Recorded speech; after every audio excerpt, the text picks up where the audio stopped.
मेरा पति रोज रात को मुझे नंद के कमरे में भेज देता, कहता उसकी कमर में दर्द है, उसकी कमर की मालिश कर दो। एक रात बेड हल्का हल्का हिल रहा था।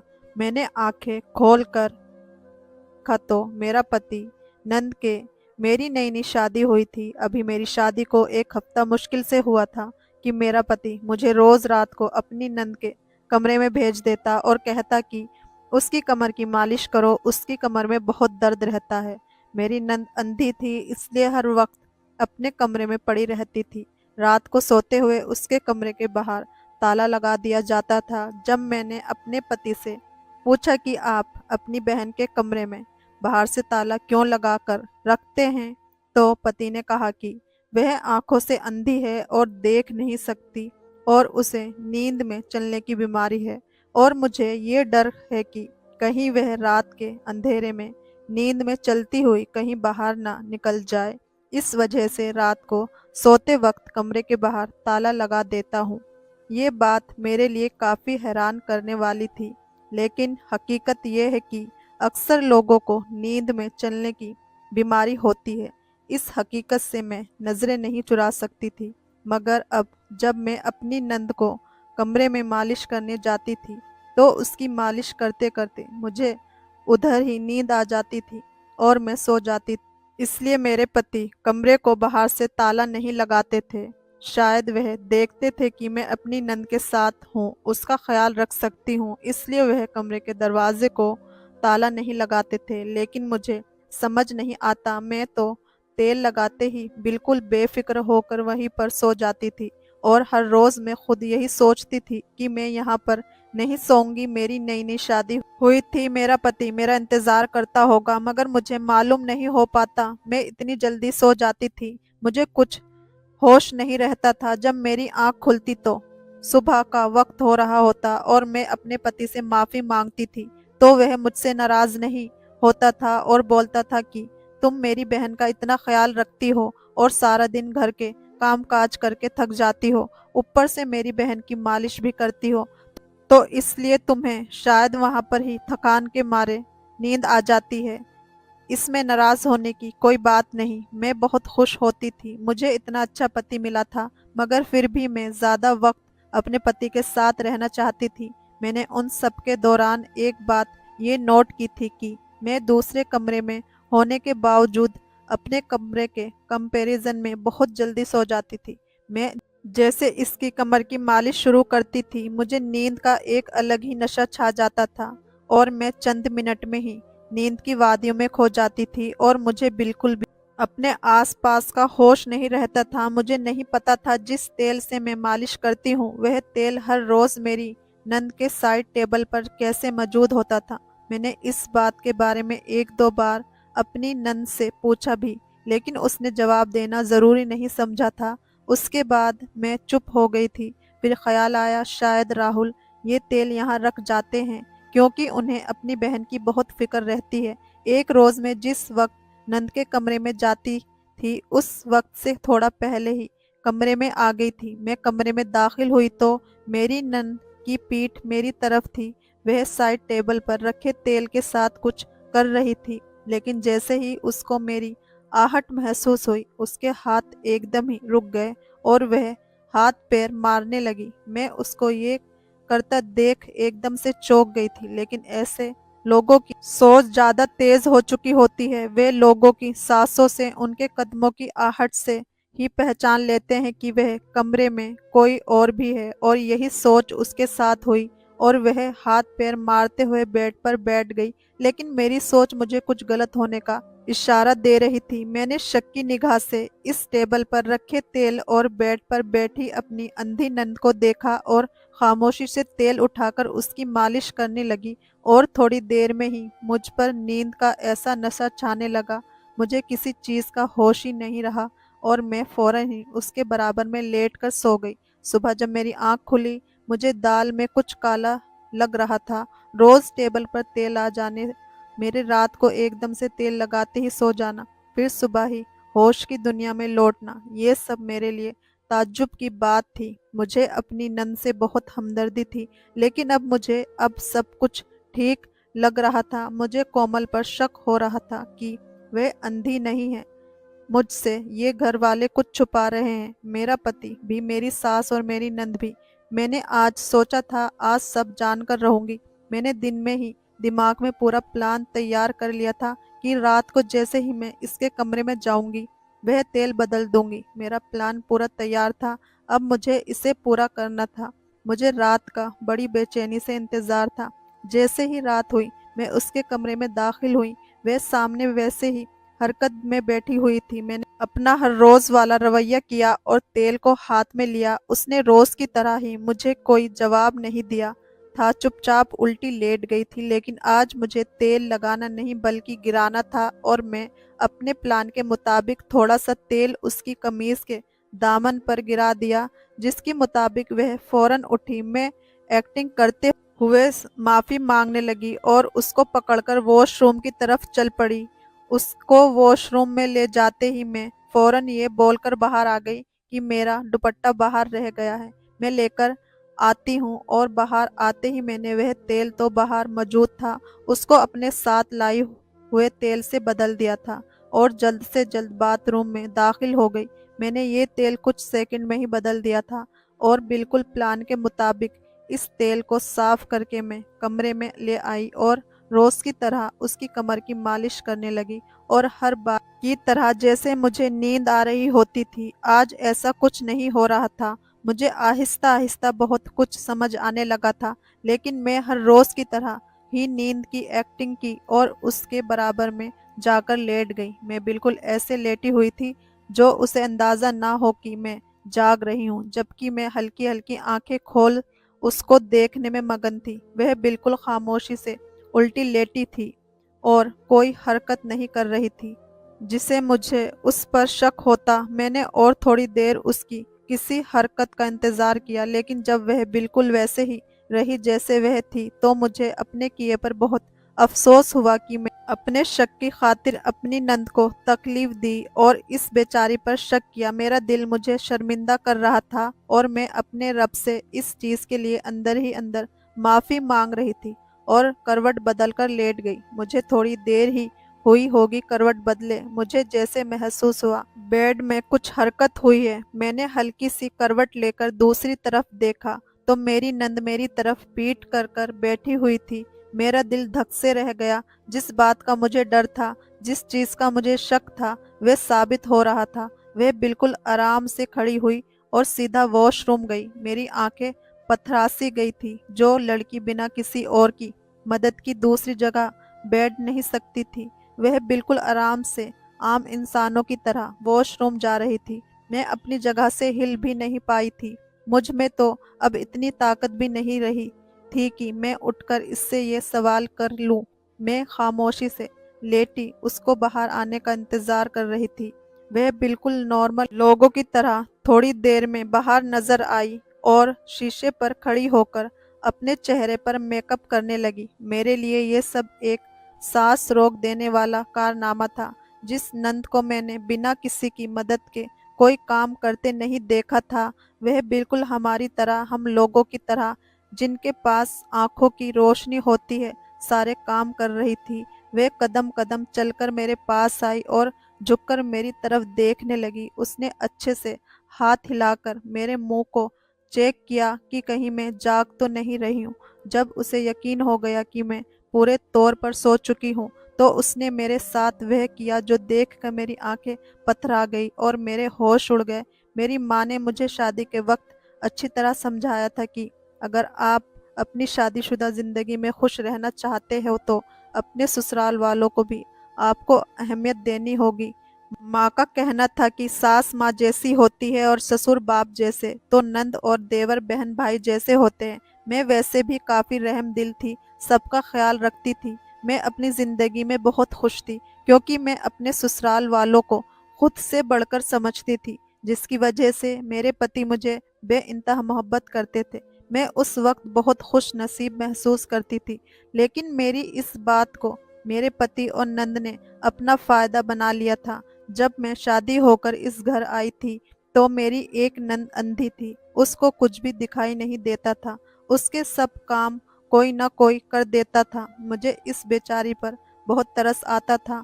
वह जिंदा होकर भी जिंदा नहीं होती थी। वह इस दुनिया की हसीन मंजर और खूबसूरत रंग देख नहीं सकती थी। मैं इस चीज़ों को लेकर अंदर ही अंदर बहुत सोचने लगी थी। कई बार तो मैं घंटा घंटा इस बारे में सोचती थी कि बेचारी कैसे इस दुनिया में जी पाएगी। मुझे उसके भविष्य की भी फिक्र सताने लगी थी। क्या ये बेचारी सारी जिंदगी बिना शादी के गुजार देगी? मैंने इस बारे में अपने पति से भी बात की थी, लेकिन उन्होंने मेरी सारी बात सुनने के बाद इतना ही कहा था कि ज्यादा परेशान मत हो, एक दिन सब कुछ ठीक हो जाएगा। उनकी बात सुनकर मैं खामोश हो गई थी। शादी को कुछ ही दिन गुजरे होंगे। अचानक मेरे पति ने मुझे रात को आकर कहा, तुम कोमल के कमरे में जाओ, उसकी कमर में दर्द हो रहा है, उसकी कमर की मालिश कर दो और रात वहीं ठहर जाना। मैं जो सोने के लिए लेटने लगी थी, एकदम हड़बड़ाकर अपनी जगह से उठी और मैंने घबराकर पूछा, सब ठीक तो है ना? क्या हुआ? कोमल को मुझे महसूस हुआ था जैसे मेरे पति की आंखों में नमी हो। मैंने उनके कंधे पर हाथ रखा और दिलासा देने वाले अंदाज में बोली, आप परेशान ना हो, कमर में दर्द तो होता रहता है, मैं अभी कमर की मालिश कर दूंगी तो वह बिल्कुल ठीक हो जाएगी। इतना ज्यादा ना सोचो। मैं उनकी परेशानी अपने अल्फाजों से कम करने की कोशिश कर रही थी। उन्होंने हाँ में सिर हिलाया और मुझे जाने का इशारा कर दिया। मैं भी कोमल के रूम में गई जहां वह खामोशी से बैठी हुई थी। मुझे एकदम ही एहसास में घेर लिया। इसको देख मेरी आंखों में आंसू आ गए। वह उल्टी लेट गई। मैं अभी फिर बिना कोई बात किए उसकी मालिश करने लगी, लेकिन कुछ ही लम्हों में मुझे ऐसी नींद आने लगी।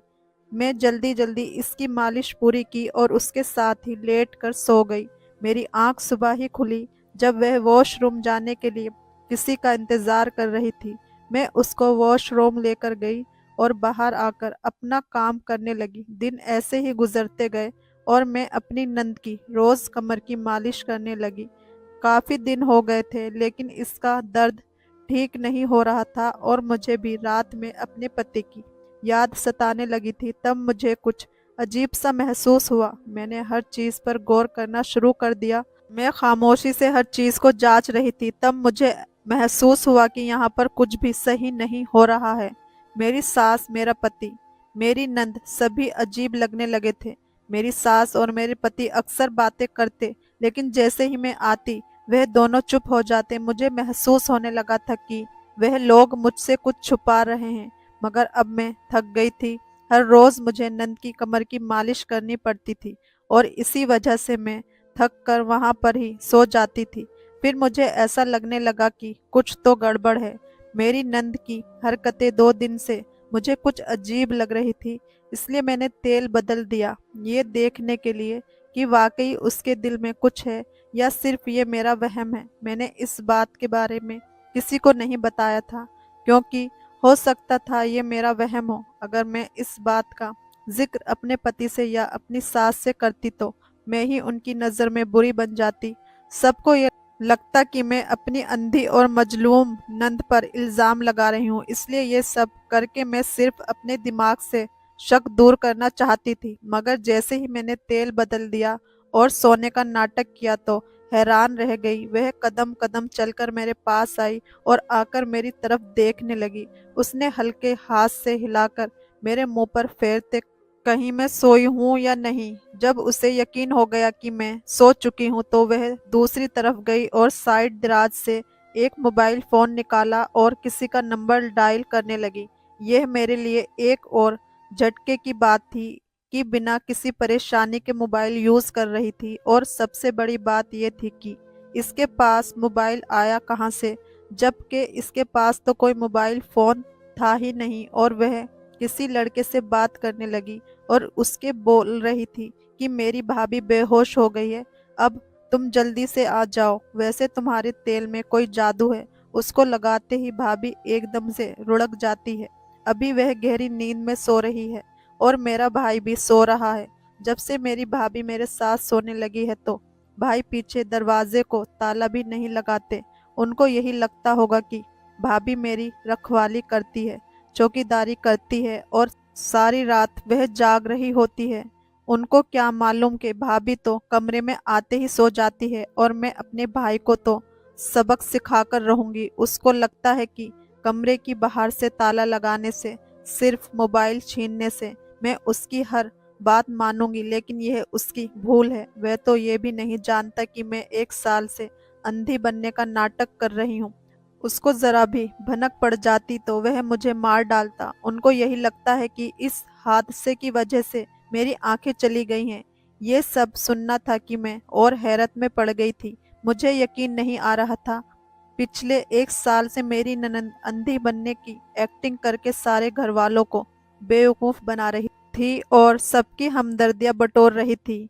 मैं सोचती कि मेरा पति और मेरी सास कोई ना कोई गुल खिला रहे हैं और ये सारे घर वाले मिले हुए हैं, मगर अपनी नंद की एक एक बात सुनकर मुझे अंदाजा हुआ कि ये लड़की सबको अपनी उंगलियों पर नचा रही है और सब घर वाले इसकी बातों में आ गए थे। मेरा दिल कर रहा था मैं इसी वक्त उठूं और शोर मचा दूं, सारे घर वालों को इसकी हकीकत बता दूं, मगर ना जाने क्यों फिर कुछ कुछ सोच में चुप रही। शायद ये सही वक्त नहीं था। जो लड़की इतने वक्त से सारे घर वालों को बेवकूफ बना रही थी, वे कुछ भी कर सकती थी। मैं बगैर किसी सबूत पर उस पर इल्जाम नहीं लगा सकती थी। हो सकता था वह सारा इल्जाम मुझ पर डाल देती। उसके बारे में मैं अपने पति को कुछ भी नहीं कह सकती थी।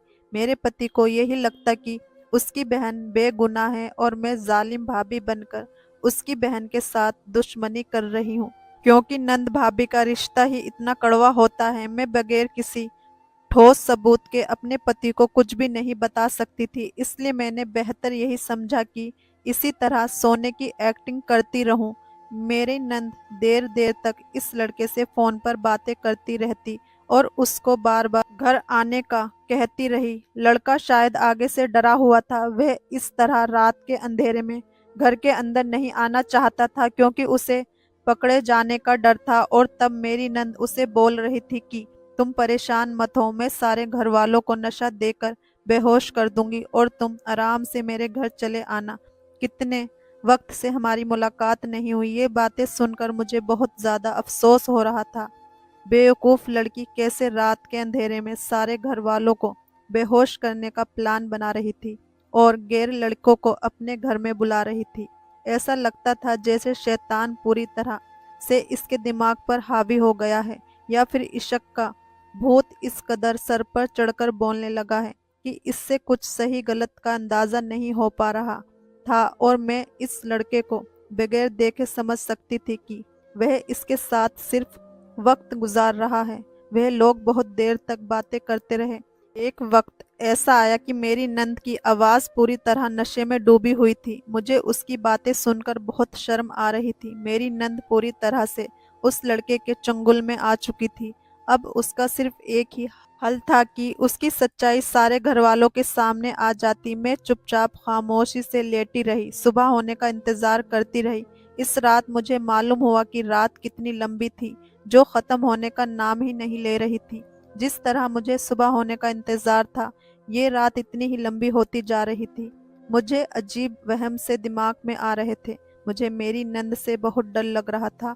वे बहुत खतरनाक लड़की थी, या फिर शायद साइको थी। फिर इतना तो मैं भी समझ गई थी कि उन सब के पीछे भी जरूर कुछ ना कुछ बातें हैं, जो मेरी नंद इस हालत में पहुंच गई कि वह अंधे होने का नाटक करने लगी और खुद को कमरे तक रखती है और सारे घर वालों से रिश्ते नाते तोड़कर बैठी हुई थी। सारी रात मेरी कांटों पर गुजरी थी, जबकि मेरी नंद सुकून से सो रही थी। जैसे ही मैंने देखा कि खिड़की से सूरज उगने लगा है, मैं चुपचाप उठकर कमरे से बाहर निकल आई। जब मैं अपने कमरे में आई तो मेरा पति भी उठा हुआ था। पति ने मेरे तरफ देखा और पूछा कि क्या हुआ, तुम ठीक तो हो, परेशान लग रही हो। मगर मैं उसे कुछ भी नहीं बता सकती। मैंने बस इतना कहा कि मुझे सारी रात नींद नहीं आई। मेरा पति उठकर बाहर चला गया और मैं इस मामले के बारे में सोच रही थी कि किस तरह अपनी नंद की हकीकत अपने पति और सास के सामने लाऊं। तब मेरे दिमाग में बस एक ही इरादा आया था। अगली रात जब मैं अपनी नंद के कमरे में सोने की एक्टिंग की तो अपना मोबाइल अपनी नंद से छुपाकर ऐसी पोजीशन पर रखा कि जिससे सारा कमरा नजर आता था। मेरी नंद अब बेफिक्र होकर कमरे में घूमती फिरती थी, फोन पर बातें करती थी, क्योंकि उसको यकीन हो गया था कि मैं बेहोश हो जाती हूँ और उसकी कोई बात नहीं सुन सकती, ना ही किसी किस्म की कोई हरकत कर सकती हूँ। इस वजह से उसने इस बात पर ध्यान ही नहीं दिया था और सुबह होते ही मैंने अपना मोबाइल उठाया और बाहर आ गई और वीडियो देखा तो सारा मंजर ऐसे ही था। मेरी नंद कमरे में मज़े से घूम फिर रही थी, मेकअप कर रही थी, तैयार हो रही थी और उस लड़के से वीडियो कॉल पर बातें कर रही थी और उसकी सारी बातें मोबाइल में रिकॉर्ड हो गई थी। शुक्र है कि मेरी नंद को इस बात का पता नहीं चला और मेरे हाथ सबूत लग गया था। मुझे अच्छा नहीं लग रहा था कि मेरी नंद मेरे पति की आंखों में धूल झोंकती। मेरा पति सारे दिन घर से बाहर रहता था, मेहनत करता था, सब घर वालों को ख्याल रखता था और सबसे ज़्यादा परेशान अपनी बहन के लिए रहता था। मैं अपने पति से बहुत मोहब्बत करती हूँ, कोई इसे बेवकूफ़ बनाए ये बात मुझसे बर्दाश्त नहीं हो रही थी। सुबह होते ही मैंने अपने पति को अपनी नंद के बारे में सब कुछ बता दिया। मेरा पति गुस्से से मुझे देखने लगा, उसको इस बात पर बिल्कुल भी यकीन नहीं आ रहा था और उसने मुझे कहा कि मैं तुम्हें रोज़ अपनी बहन की मालिश करवाने के लिए भेजता हूँ तो तुम्हें बुरा लगता है, तो मैं ये बात अच्छी नहीं लगती, इस वजह से तुम ये बहाने बना रही हो। तुम चाहो तो उसके कमरे में मत जाओ। मैं जानती थी मेरा पति इतनी जल्दी उन बातों पर यकीन नहीं करेगा, इसलिए मैंने अपने पति को वह वीडियो दिखाई। जैसे जैसे वह उसको देखता गया उसके चेहरे के रंग बदलते गए। गुस्से से ज़्यादा उसके चेहरे पर दुख और तकलीफ दिखने लगी थी। हालांकि मैं अपने पति को दुख नहीं दे सकती थी, मगर हकीकत भी उसके सामने लाना बहुत ज़रूरी था। उससे पहले कि मेरी नंद कोई गुल खिलाती, मेरे पति ने बहुत बार उसे डॉक्टर के पास ले जाने की कोशिश की थी, लेकिन मेरी नंद इलाज के लिए बिल्कुल भी तैयार नहीं हो रही थी। इसका एक छोटा सा एक्सीडेंट हुआ था, उसके बाद उसने यही कहा कि मुझे दिखाई नहीं दे रहा। जब उसे डॉक्टर के पास ले गए तो डॉक्टर ने भी इस बात का जिक्र किया कि उनकी आंखें चली गई हैं। शायद डॉक्टर को भी मेरी नंद ने पैसे वगैरह देकर इस बात के लिए तैयार किया था। मेरा पति अपनी माँ के पास गया और उसको ये सारी वीडियो दिखाई और सारी सच्चाई बताई। मेरी सास भी सदमे में आ गई, उसे यकीन नहीं आ रहा था कि उसकी बेटी ऐसी हरकत कर सकती है। तब मेरी सास ने मुझे बताया कि मेरी बेटी की हरकतें सही नहीं थी, इसका लड़कों से मिलना अजीब था। वह कुछ अजीब किस्म की लड़की थी और कुछ कॉलेज में बुरी संगत का असर था, जिसकी वजह से वह किसी की बात नहीं सुनती थी। मैंने और उसके भाई ने उसके साथ बहुत ज़्यादा सख्ती की है, इसका कॉलेज बंद करवा दिया, इससे फ़ोन छीन लिया, क्योंकि इसकी इन्हीं हरकतों से हम लोग डरते थे। हमारा समझाना इसे बहुत ज़्यादा बुरा लगता था और जब इस हादसे के बाद इसकी आंखों की रोशनी चली गई तो बस वह एक कमरे में कैद होकर रह गई। फिर एक दो बार मैं और इसके भाई ने इसे कमरे से बाहर निकलते हुए देखा। अक्सर वह आधी आधी रात को कमरे से बाहर निकलती थी और एक बार तो हमने इसको घर से बाहर जाते हुए देखा तो फौरन उसे पकड़ लिया। तब हमें एहसास हुआ कि इसे नींद में चलने की बीमारी हो गई है और हम इसका बहुत ज़्यादा ख्याल रखने लगे और इसके दरवाजे को ताला लगाते थे ताकि वह रात को उठकर कहीं चली न जाए। अब समझ आया वह सब भी नाटक था। मेरी सास और मेरे पति ने मेरी नंद को बताया कि उनको इसकी सारी हकीकत मालूम हो चुकी है। तब भी मेरी नंद को किसी किस्म की शर्मिंदगी नहीं हुई। वह बोली, आप लोगों ने मुझ पर इतनी पाबंदियां लगाई हुई हैं, मुझसे मेरा फ़ोन भी छीन लिया, मेरा बाहर निकलना बंद कर दिया, मेरा कॉलेज बंद कर दिया। इस वजह से मैं बागी हो गई हूँ और ऐसी हरकतें करने लगी ताकि मैं आप लोगों को भी वही तकलीफ दूं जिस तकलीफ से मैं गुजर रही थी। लेकिन भाभी की वजह से मेरी सच्चाई आप लोगों के सामने आ गई, वरना मैं तो इस लड़के के साथ भागने वाली थी।